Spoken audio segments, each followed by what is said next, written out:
Module overviews. Gender, youth, and social inclusion are no longer peripheral concerns in rural development. They are at the heart of achieving equitable, sustainable, and participatory growth in rural areas. Historically, rural development programs and extension services have often overlooked or underrepresented women, youth, people with disabilities, ethnic minorities, and marginalized groups, perpetuating cycles of poverty and inequality. This module explores the concepts, frameworks, and strategies for embedding inclusive development into rural policies, programs, and extension services. It underscores the need for a transformative, rights-based, and intersectional approach to ensure that rural development efforts are truly empowering, responsive, and effective for all population segments. On understanding gender and social inclusion in rural development, gender refers to socially constructed roles, responsibilities, opportunities, and power dynamics between men, women, and non-binary individuals. In rural settings, women often face structural barriers in land ownership, access to credit, inputs, education, and decision-making. Social inclusion involves creating an enabling environment where all individuals, regardless of gender, age, disability, ethnicity, caste, religion, or geographic location, can participate fully in development processes, benefit from services, and claim their rights. Youth inclusion is especially critical, as rural youth represent a growing demographic with potential to drive innovation, productivity, and resilience if provided with proper tools, training, and opportunities. The gender gap in rural development. Despite playing essential roles in agriculture, food security, caregiving, and natural resource management, women and girls in rural areas face significant inequalities. Limited land ownership. In many countries, less than 20% of landholders are women. Access to finance. Women farmers receive less than 10% of available agricultural credit. Underrepresentation. Women are vastly underrepresented in farmer cooperatives, rural leadership, and policymaking. Gendered labor burdens. Women spend more hours in unpaid work, water fetching, fuel wood collection, caregiving. Extension service gaps. Most rural extension officers are male, and services often do not account for women's schedules or literacy levels. Bridging the gender gap is not just a justice issue, it has economic benefits. According to FAO, closing the gender gap in agriculture could lift over 100 million people out of hunger. Third, youth and rural development.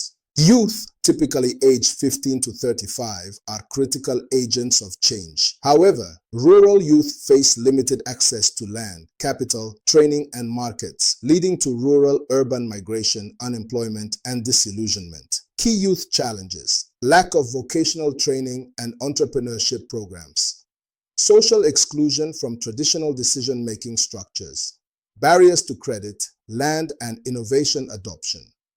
Outdated curriculum in agricultural training institutes. Stereotyping of agriculture as dirty and unprofitable work. Empowering youth through agripreneurship, ICT in agriculture, climate action, and digital innovation is essential to modernizing rural economies. Fourth, socially excluded groups in rural contexts. In many rural regions, certain groups are marginalized due to identity, geography, or status. These include ethnic and religious minorities, indigenous peoples, people living with disabilities, elderly persons without support, internally displaced persons, and refugees. People living in remote and fragile areas. Inclusive development must target their specific barriers such as language, infrastructure, stigma, or service inaccessibility. 5. Gender and social inclusion in extension services. Extension services must be reoriented to be gender responsive and inclusive by recruiting and training more female extension workers, providing gender-sensitive training content and delivery modes, scheduling training sessions at times that accommodate women's workloads, using visual and audio methods for illiterate populations, organizing youth-focused innovation hubs and demonstration plots, adapting content for people with disabilities through assistive technologies, encouraging men's engagement in gender equality discussions, participatory approaches such as gender action learning systems, GALs, youth participatory research, and community mapping help elevate marginalized voices. 6. Institutional and legal frameworks for inclusion. Governments and development partners are increasingly recognizing the need for mainstreaming inclusion in policies and plans. Relevant instruments include Convention on the Elimination of All Forms of Discrimination Against Women, CW, United Nations Convention on the Rights of Persons with Disabilities, ECRPD, the Sustainable Development Goals, SDGs, especially Goal 5, Gender Equality Goal 8, Decent Work and Economic Growth Goal 10, Reduced Inequalities, National Gender and Youth Policies, Affirmative Action for Rural Women and Youth in Cooperatives, Land Tenure Laws, and Agribusiness Funding. 7. Tools and Indicators for Measuring Inclusion. Measuring inclusion requires disaggregated data and relevant metrics.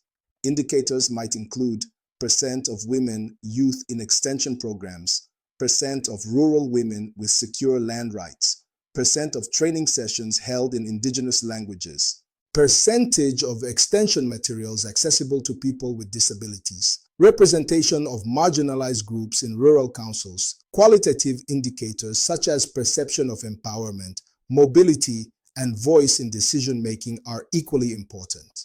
8.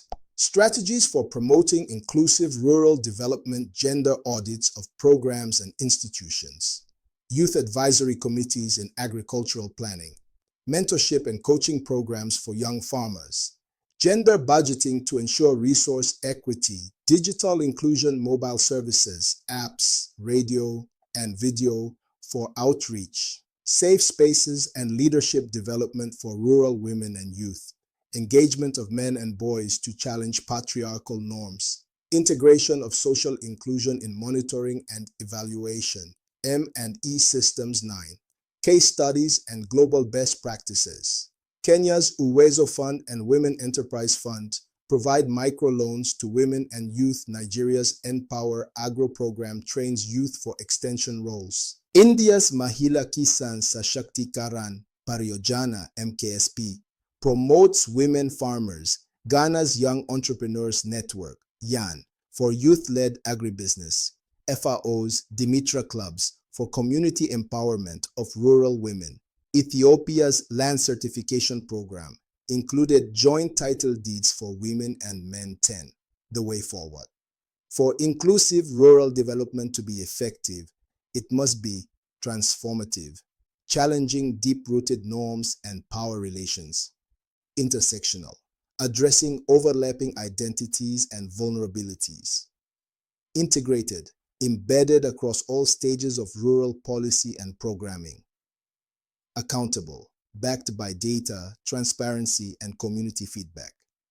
Participatory, centering the voices and aspirations of the excluded extension workers, policymakers, development agencies, and communities must work together to ensure no one is left behind in rural transformations.